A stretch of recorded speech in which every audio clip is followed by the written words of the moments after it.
प्रिय विद्यार्थियों, आप सभी का इस YouTube चैनल पर हार्दिक अभिनंदन, स्वागत है। आज हम इस वीडियो के अंदर सांख्यिकी पे चर्चा करने वाले हैं। सांख्यिकी जो टॉपिक है वो कक्षा 10 के अंदर प्रश्नावली नंबर 14 है और कक्षा 12 के अंदर भूगोल के अंदर प्रायोगिक परीक्षा के अंदर ये टॉपिक लगता है। तो हम इस टॉपिक पे विस्तार से चर्चा करने वाले हैं। आप अंत तक जुड़े रहिए। तो देखिए स्टूडेंट्स, केंद्रीय प्रवृत्ति के माप 3 होते हैं। पहला माध्य या इसको हम समांतर माध्य कहते हैं। नंबर सेकंड माध्यिका, नंबर थर्ड बहुलक। इन तीनों टॉपिकों को पढ़ने से पूर्व हमें कुछ बेसिक नॉलेज होना आवश्यक है। वो कौन कौन सी बातें हैं जो इन तीनों टॉपिकों के अंदर हमें काम में आने वाली है। तो देखिए स्टूडेंट्स, सर्वप्रथम हम हेडिंग पे चर्चा करते हैं। केंद्रीय प्रवृत्ति किसे कहते हैं या केंद्रीय प्रवृत्ति के माप हम किसे कहेंगे। तो देखिए स्टूडेंट्स, आंकड़ों में से किसी एक आंकड़े के पास जाने की उनकी जो प्रवृत्ति को हम केंद्रीय प्रवृत्ति कहते हैं, या हम अन्य शब्दों में इस प्रकार से खंडन कर सकते हैं, प्रत्येक सांख्यिकीय बंटन या श्रेणी को एक ऐसी संख्या में संक्षिप्त किया जा सकता है जो संपूर्ण बंटन का प्रतिनिधित्व कर सके। अर्थात हम कह सकते हैं कि जो बिखरे हुए डाटा है उन सभी का मान एक पर्टिकुलर संख्या की ओर इंगित हो जाए, या संक्षिप्त रूप में हमें अंतिम एक ऐसी संख्या मिल जाए, अन्य सभी संख्याएं हैं वो एक संख्या के इर्द गिर्द हो, उसी को हम केंद्रीय प्रवृत्ति के माप या केंद्रीय प्रवृत्ति का डाटा कहते हैं।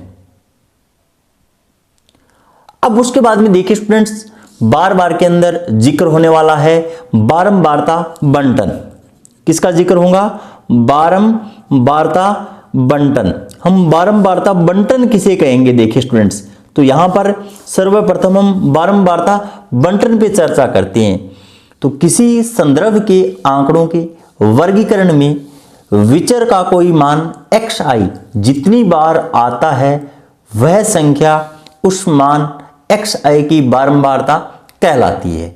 बारंबारता को हम फ्रीक्वेंसी या fi से प्रेजेंट करते हैं। प्रत्येक मान की बारंबारता उसके सम्मुख या नीचे लिखकर आंकड़ों की सारणी तैयार करके लिखी जाती है, जिसे बारंबारता सारणी या बारंबारता बंटन कहते हैं। बारंबारता बंटन है वो 2 प्रकार का होता है। कितने प्रकार का होता है? 2 प्रकार का। नंबर फर्स्ट अवर्गीकृत बारंबारता बंटन। नंबर सेकंड वर्गीकृत बारंबारता बंटन। अब अवर्गीकृत बारंबारता बंटन के अंदर स्टूडेंट्स विचर के प्रत्येक मान की बारंबारता लिख दी जाती है, जबकि वर्गीकृत बारंबारता बंटन के अंदर इसमें विचर के मानों के वर्ग बनाकर वर्गों की बारंबारता लिखी जाती है। एग्जाम्पल के तौर पे जैसे बिखरे हुए जो डाटा है वो अवर्गीकृत बारंबारता बंटन के अंदर आएंगे। वर्गीकृत बारंबारता बंटन का अर्थ ऐसा समझिए जैसे 0 से 10, 10 से 20, 20 से 30, इस प्रकार से जो हम वर्ग अंतराल बनाते हैं वही हमारी वर्गीकृत बारंबारता बंटन कहलाती है। और इनके सीध में जो फ्रीक्वेंसी है वो लिखी जाती है, या तो हम इसके सामने लिखते हैं या हम सारणीबद्ध रूप में नीचे। उसके बाद में आगे देखिए स्टूडेंट्स, सर्वप्रथम हम अवर्गीकृत डाटा लेकर समांतर माध्य, माध्यिका, बहुलक ज्ञात करेंगे। वर्गीकृत डाटा के अंदर हम सर्वप्रथम समांतर माध्य का एक एग्जाम्पल लेते हैं। देखिए स्टूडेंट्स, हमारे पास इस प्रकार से 8 डाटा दिए हुए हैं, जैसे 10, 9, 8, 7, 6, 5, 3, 0, और इन सभी का हमें माध्य ज्ञात करना है। तो समांतर माध्य का फॉर्मूला हम जानते हैं, राशियों का योगफल बट्टा राशियों की संख्या। समांतर माध्य को x बार से हम प्रेजेंट करते हैं।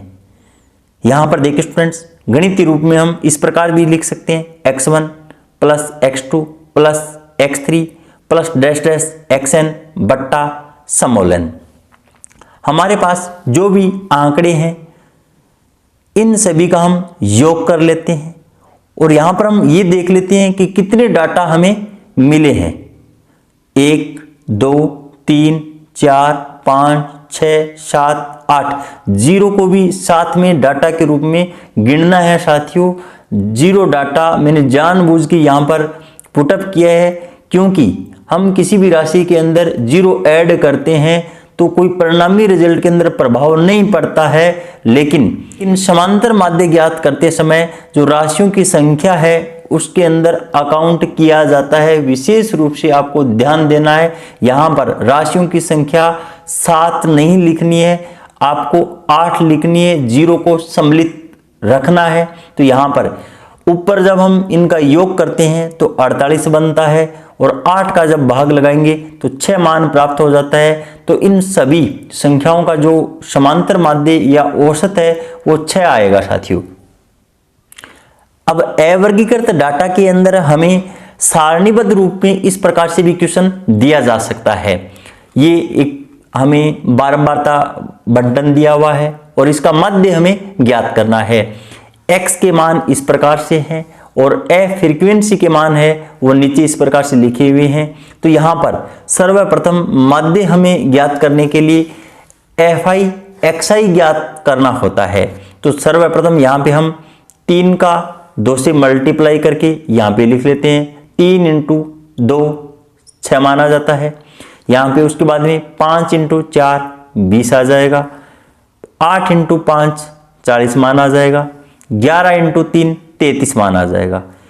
fi xi जो हमारे पास आंकड़े प्राप्त हुए हैं गुणा करने के बाद में इन सभी का हम योग कर देते हैं और योग को गणितीय भाषा के अंदर सिग्मा fi xi से हम प्रेजेंट करते हैं।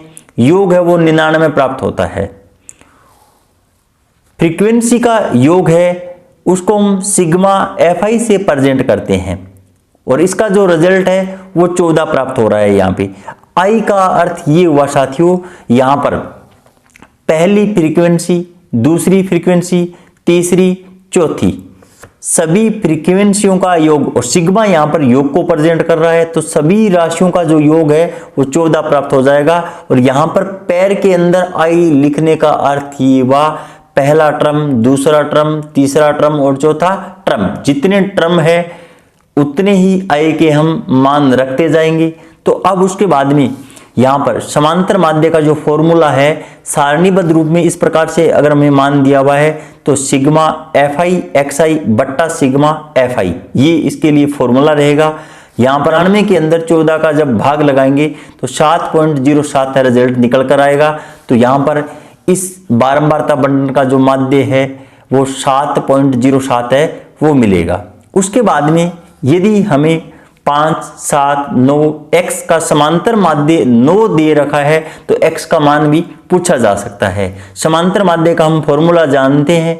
समांतर माध्य x बार बराबर होता है राशियों का योग बटा राशियों की संख्या। तो समांतर माध्य 9 हमें दिया हुआ है तो बराबर में हम 9 रख लेंगे। यहां पर राशियों का योग 5 प्लस 7 प्लस 9 प्लस x बट्टे के अंदर संख्या इनकी कितनी है 1 2 3 और 4, तो बट्टे के अंदर 4। यहां पर बट्टे के अंदर कोई भी राशि नहीं है तो यहां पर 1 लिख लेंगे। फिर उसके बाद में वज्र गुणा कर लेते हैं। 9 का 4 से गुणा 36 बराबर में 21 प्लस x। तो यहां से x का मान है वो 36 में से 21 को घटाएंगे तो 15 प्राप्त हो जाएगा। अवर्गीकृत डाटा के लिए हम माध्यिका या माध्य किस प्रकार से ज्ञात करते हैं तो इसके लिए कुछ स्टेप हैं वो आपको याद रखनी होंगी। तो देखिए स्टूडेंट्स, चरों को सर्वप्रथम या तो आरोही क्रम के अंदर लिखेंगे या अवरोही क्रम के अंदर लिखेंगे। आरोही क्रम का अर्थ ये हुआ साथियों बढ़ते क्रम में व्यवस्थित करना है चरों को। अवरोही का अर्थ ये हुआ घटते क्रम में डाटा को व्यवस्थित करना होगा। अब उसके बाद में पदों की संख्या n ज्ञात करते हैं। जितने हमें चर दिए हुए हैं वही कुल संख्या n कहलाएगी। पदों की संख्या n अगर विषम है, क्या है, विषम, तो माध्यिका का जो मान निकलेगा उसके लिए जो फॉर्मूला रहेगा वो n+1/2वां पद होगा, नहीं कि ये रिजल्ट होगा। इसके अंदर जो पद निकलेगा और उसका जो मान होगा वो हमारा आंसर होगा। हम इसको एक एग्जाम्पल की सहायता से क्लियर करेंगे स्टूडेंट्स। उसके बाद में अगर पदों की संख्या n है हमारे पास, तो मध्य में 2 पद होंगे और उन दोनों का औसत है वो हमारा क्या कहलाएगा, माध्यिका कहलाएगी। अगर सम संख्या है तो ये फॉर्मूला भी हम उपयोग में ले सकते हैं, n/2वां पद प्लस n/2 प्लस 1वां पद। और हम एक एग्जाम्पल की सहायता से किस प्रकार से माध्यिका को क्लियर करते हैं। तो देखिए स्टूडेंट्स, एग्जाम्पल नंबर फर्स्ट हमें एक बंटन दिया गया है 1 3 2 5 9 की माध्यिका है। तो सर्वप्रथम हम इन चरों को आरोही क्रम के अंदर लिखेंगे। आरोही का अर्थ ये हुआ बढ़ते हुए क्रम में लिखेंगे, 1 2 3 5 9।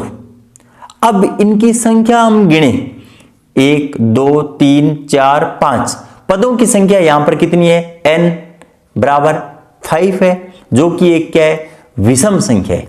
कौन सी संख्या है, एक विषम संख्या है। तो यहां पर माध्यिका का जो फॉर्मूला रहेगा वो यह रहने वाला है n+1/2वां पद, अर्थात हम कह सकते हैं 5+1 बट्टे के अंदर 2। 6 के अंदर अगर हम 2 का भाग लगाते हैं तो जो तीसरे पद का जो मान निकलेगा वो हमारा आंसर होगा। तो यहां पर देखिए स्टूडेंट्स, जो तीसरा पद है वो संयोगवश यहां पर 3 आ रहा है, तो 3 ही आंसर होने वाला है। यहां पर अगर अन्य कोई रिजल्ट होता तो वो हमारा आंसर होता।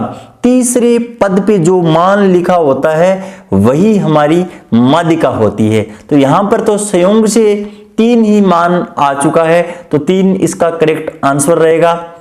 हम इसको एक साधारण भाषा के अंदर समझें तो देखिए स्टूडेंट्स, आपको क्या करना है, माध्यिका जब भी ज्ञात करनी हो तो सर्वप्रथम इसको आरोही या अवरोही क्रम में तो हमें लिखना ही लिखना होगा। उसके बाद में पहले पद को ढक लीजिए, उसके बाद में अंतिम पद को ढक लीजिए।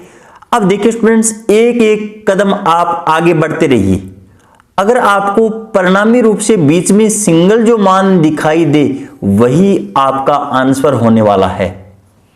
अब देखिए स्टूडेंट्स, नीचे एक एग्जाम्पल लिया है मैंने, वो सम संख्या का लिया है। यहां पर इस तरीके से मेरे पास डाटा है और इसकी हमें माध्यिका ज्ञात करनी है। तो आरोही क्रम में जब हम इसको लिखेंगे तो यहां पे 1 2 3 4 5 और 7।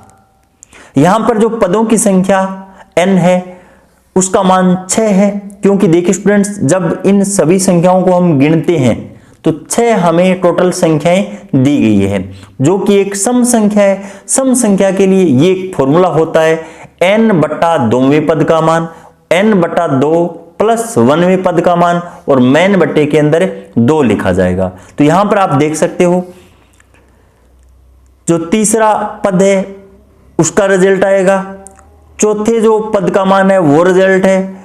दोनों को ऐड करके 2 का भाग लगाना होता है। तो यहां पर देखिए स्टूडेंट्स, जो हमारा तीसरा पद 3 है और चौथा पद क्या है, 4 है। 3 और 4 जोड़ने पे 7, 7 के अंदर 2 का भाग लगाएंगे तो 3.5 रिजल्ट निकलेगा। यहां से हम सामान्य स्तर पर भी इस क्वेश्चन को हल कर सकते हैं। देखिए स्टूडेंट्स, सर्वप्रथम 1 को ढक लिया है, उसके बाद में मैंने 7 को ढक लिया है, उसके बाद में 2 को ढक लिया है, इधर 5 को ढक लिए, उसके बाद में हमारे पास 2 मान शेष रह जाते हैं, 3 और 4। 3 और 4 को जोड़कर हम 2 का अगर भाग लगाएं तो भी हमारा रिजल्ट 3.5 निकल कर आएगा। उसके बाद में अवर्गीकृत डाटा की सहायता से हम बहुलक किस प्रकार से ज्ञात करते हैं। तो हमारे पास इस प्रकार से डाटा दिए हुए हैं और इनका हमें बहुलक ज्ञात करना है। बहुलक का अर्थ होता है जिस डाटा की बारंबारता सबसे अधिक बार है वही हमारा बहुलक कहलाता है। तो देखिए स्टूडेंट्स, इन सभी डाटाओं का विश्लेषण करने से हमें पता चलता है कि 4 है उसकी बारंबारता सबसे अधिक, मतलब 3 बार है, तो यहां पर इसका जो बहुलक होगा वो 3 नहीं होकर स्टूडेंट्स जो अंक सबसे ज्यादा बार रिपीट हो रहा है वो हमारा आंसर होने वाला है। कितनी बार हो रहा है उससे हमें कोई लेना देना नहीं है। यहां पर 4 अंक है, वो 3 बार रिपीट हो रहा है, तो 4 इसका करेक्ट आंसर माना जाएगा, न कि 3 तो यहां पर इस बात को प्रेजेंट कर रहा है कि 4 अंक है वो 3 बार आ रहा है दिए गए डाटा में। तो यहां पर देखिए स्टूडेंट्स, महत्वपूर्ण बात यही निकल कर आती है, जब ऑब्जेक्टिव टाइप क्वेश्चन होते हैं तो वहां पर आपको 3 भी आंसर मिलेगा और 4 भी आंसर मिलेगा। तो आपको 4 आंसर पे करेक्ट का चिन्ह लगाना होगा, क्योंकि 4 की बारंबारता सबसे अधिक बार है, अतः इसका बहुलक क्या होगा? 4 होगा साथियों। अब यहां पर अवर्गीकृत डाटा का ही मैंने एक एग्जाम्पल उठाया है जो कि सारणीबद्ध रूप में दिया हुआ है। x के मान इस प्रकार से है और f के मान इस प्रकार से है।